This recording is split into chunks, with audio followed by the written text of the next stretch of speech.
Please welcome Senator Blumenthal.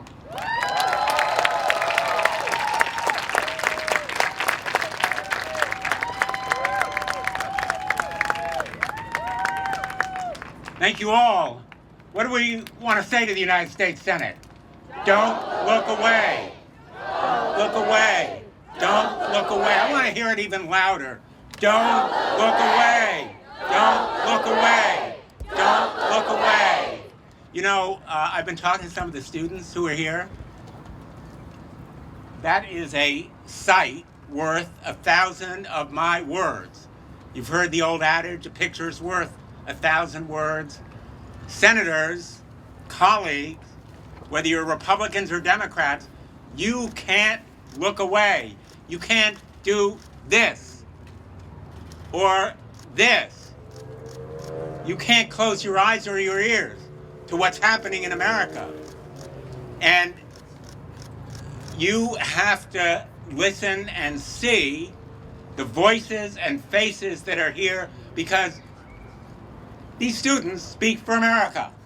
They speak for America, and they are going to make a difference to all of my colleagues, but to Republicans, let me be very blunt. We're at a put up or shut up moment. We need to act, and we need to act now. Seize this moment of opportunity. Senator Murphy and I, and I'm about to introduce him, have been working on a bipartisan measure. It won't go as far as we like. I still have very open minds about what we will be able to do, very clear-eyed about what is possible. We're going to keep working and trying as long and hard as possible, but we need something real and meaningful, something more than just window dressing or face saving, because America demands real and meaningful action, as you do right now. So I just want to thank every one of you for being here today. I talked to a couple of students who told me about the multiple times that their schools are locked down. One of the students here is from Philadelphia, where just over the weekend, people lost their lives. 4 people died in a shootout on their streets. We can't allow this kind of gun violence to become the norm.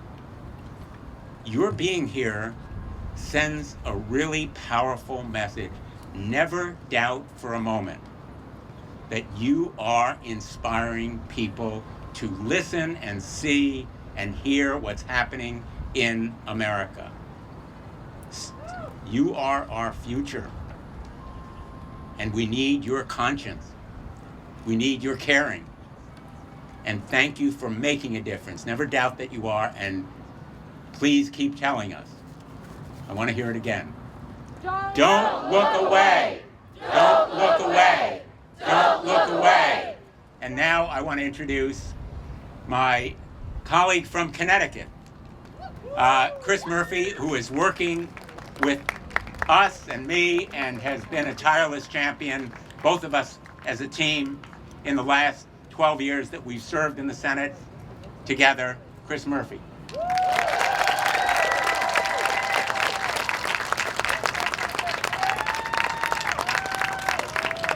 Are we going to make some noise this week?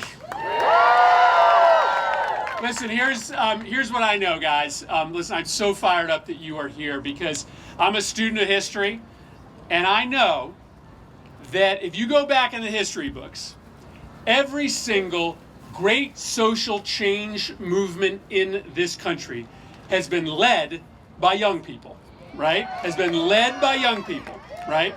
If you want to be successful as a change agent, then you have to have young people, you have to have students in the lead, whether it was the anti-war movement, the marriage equality movement, the civil rights movement, right? It has been young people and students that have been at the front of the battle. And so when I see students demand action taking the lead, I am more confident than ever that we are going to change the gun laws of this country to make our schools a safer place.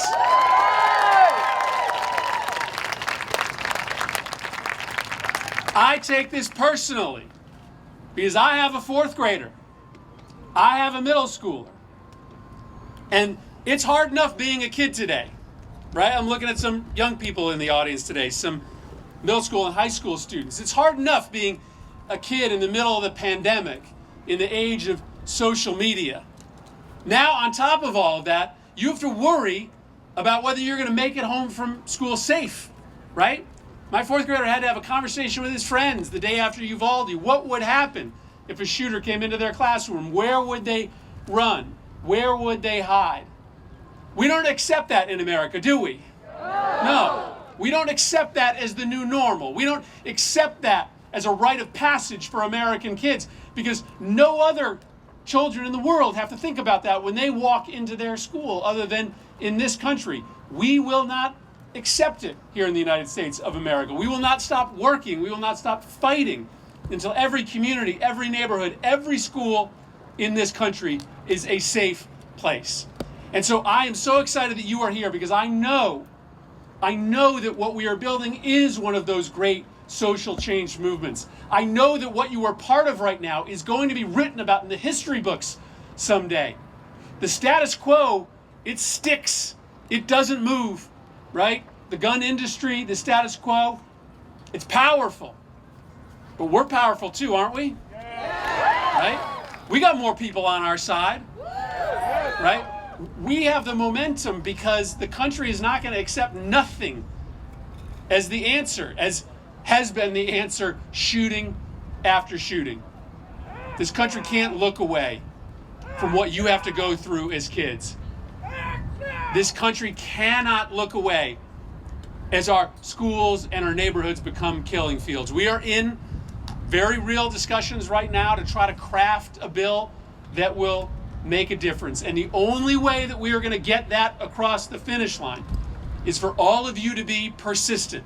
For every single one of you that's here today to go home and recruit a couple more of your friends to be part of this cause, right? To decide that you're going to do one small thing every single day, at least for the next 30 days as this debate happens, to make a difference. That you're going to make one phone call, that you're going to write one letter, that you're going to post one thing on social media. If you do that every single day, if you find 4 or 5 other friends who are going to do that every single day, there is no way that the people in the building behind me can ignore you. You can make a difference. It's up to you. It's up to you. And so let me say from the bottom of my heart, as one of the people in the room for these negotiations, thank you. Thank you for standing up, for leading, for telling my colleagues here that they can't afford any longer to pretend this isn't happening. They can no longer look away from this carnage. We have an army of senators and congressmen that are going to help try to get this across the finish line. Students demand action, moms demand action. Thank you for your leadership. I now have the honor of introducing you to somebody who has been a long-time leader in this fight, someone who is leading the fight in the House and the Senate to ban these high-capacity magazines, right? These killing instruments. Senator from New Jersey, my friend, Senator Bob Menendez.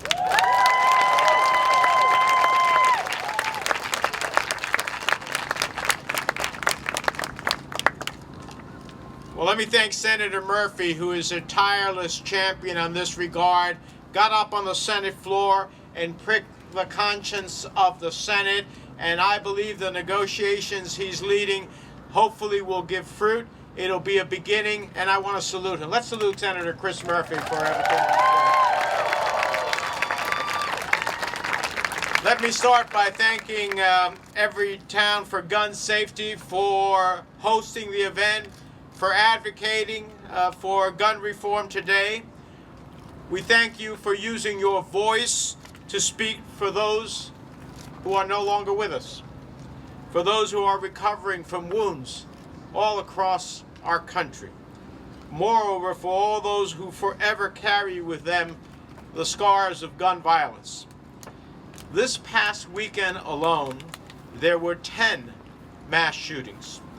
Just days after the senseless murder of African Americans in a Buffalo supermarket, of 2 teachers and 19 children killed in cold blood in their classrooms, we come together to honor at least a dozen more Americans who were shot and killed over the weekend. Every single one of them leaves behind family members who will never be whole again.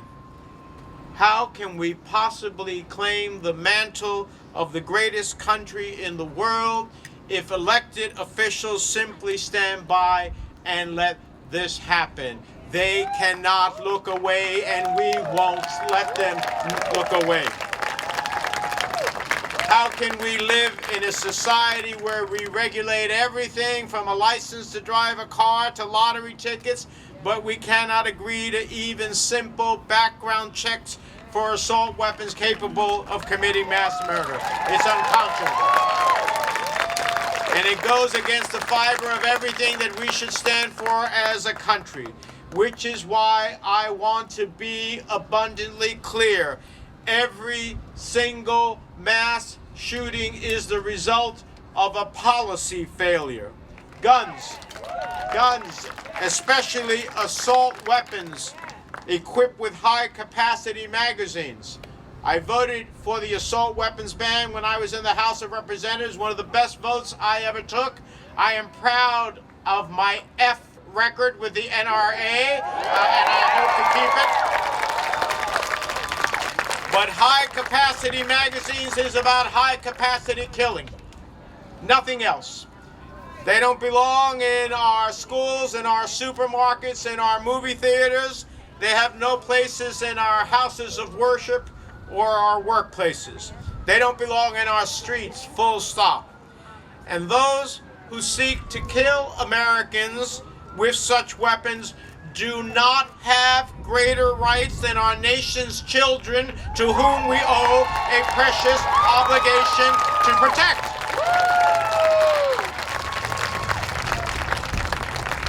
And that obligation requires more than thoughts and prayers. It requires action.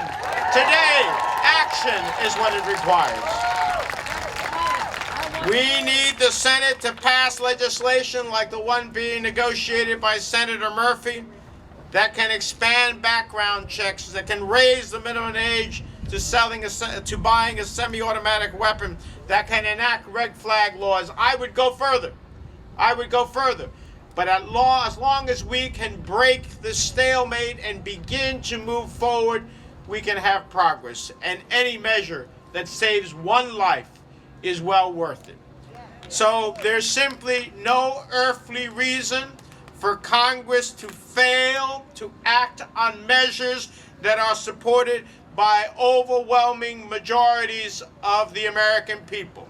So when the Senate reconvenes in an hour, I, for one, refuse to accept business as usual. We need to have votes on these issues, and we need to do it now. Let me finally close on a thought and say a very brief words in Spanish. I have 3 grandchildren. I lived in a town that grew up in a town that was very closely knit, like Uvalde. It was over predominantly Latino. And I cannot imagine that an active shooter drill is the normal at school for my granddaughter and for other children. That cannot be our legacy to the next generation of Americans. Así que simplemente quiero decir, estamos aquí hoy porque tenemos que terminar con la violencia de armas. No hay necesidad de tener armas de asalto, no hay necesidad de tener cartuchos de alta capacidad, no hay razón por qué no podremos tener un reviso universal de todo eso que quieren comprar una arma. No podemos dejar de mirar a lo que está pasando. Actualmente tenemos que actuar en el Senado de los Estados Unidos y tenemos que tener un voto esta semana. Y eso es lo que estamos tratando de hacer. With that, I have a tremendous colleague in the United States Senate who sits on the Senate Judiciary Committee and has been a powerful voice, a passionate voice, so that we can make this happen. And he is my colleague from New Jersey, Senator Cory Booker.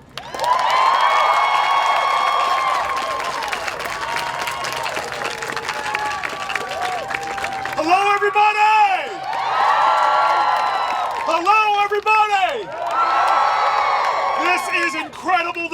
right here at our nation's capital, in this sacred civic space, we are assembling like generations before who took change to Washington and did not wait for it.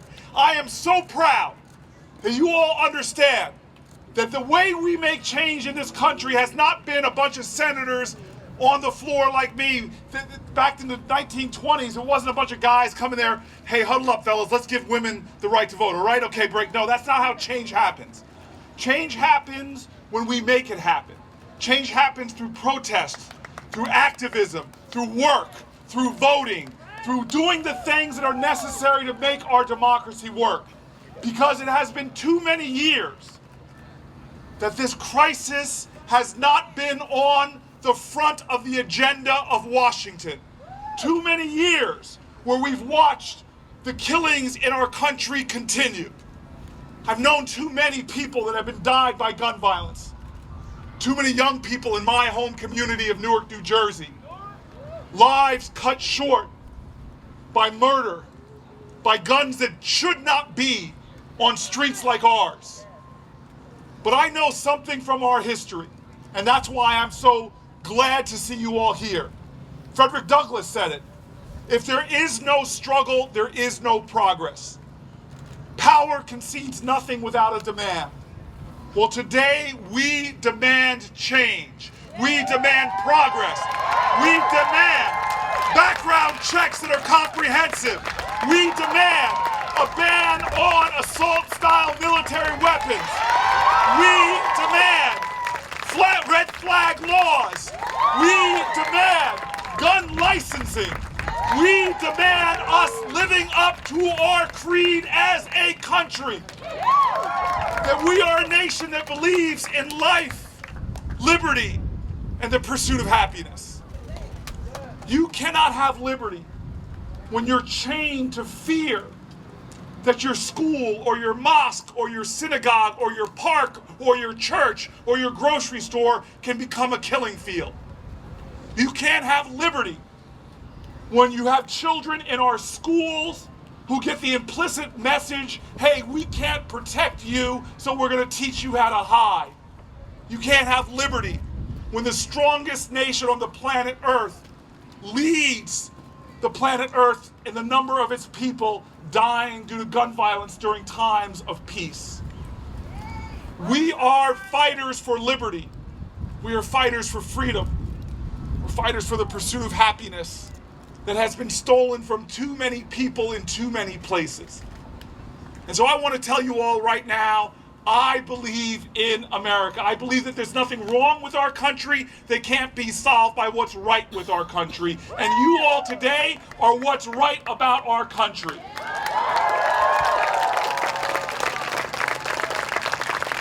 You all today are not waiting for hope. You know what the true definition of hope is.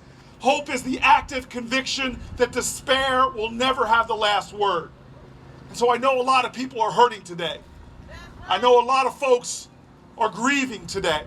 I know a lot of people are asking how can we not make change? But I am proud to see the people here that are not just stepping back and asking how or why. You are making the decision that you will be the answer.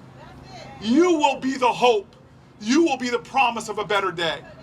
And so I end to you with one of my great heroes.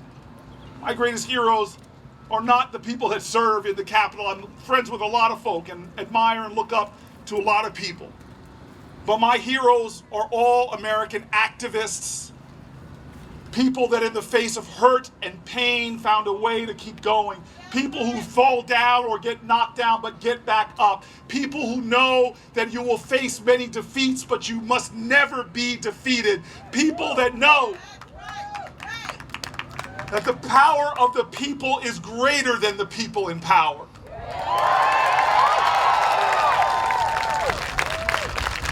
So I end with one of those activists, an artist of activism, a man named Langston Hughes, who even though he saw the worst of this country, even though he saw the hate of this country, he never stopped loving America, the promise of America, the possibilities of America, and most importantly, loved Americans. He never let hate or violence turn him away from his steadfast activism, and we must remember that. Martin Luther King said what we have to repent for is not just the vitriolic words and violent actions of the bad people, but the appalling silence and inaction of the good people. We here have to wake up the good folk who aren't voting on this issue, who are sitting on the sidelines of this issue, who aren't here on the arena like you all. And so for that, I end with the words of Langston Hughes, who said so proudly, "Oh, let America be America again. The land that never has been yet, but yet must be, the land where everyone is free.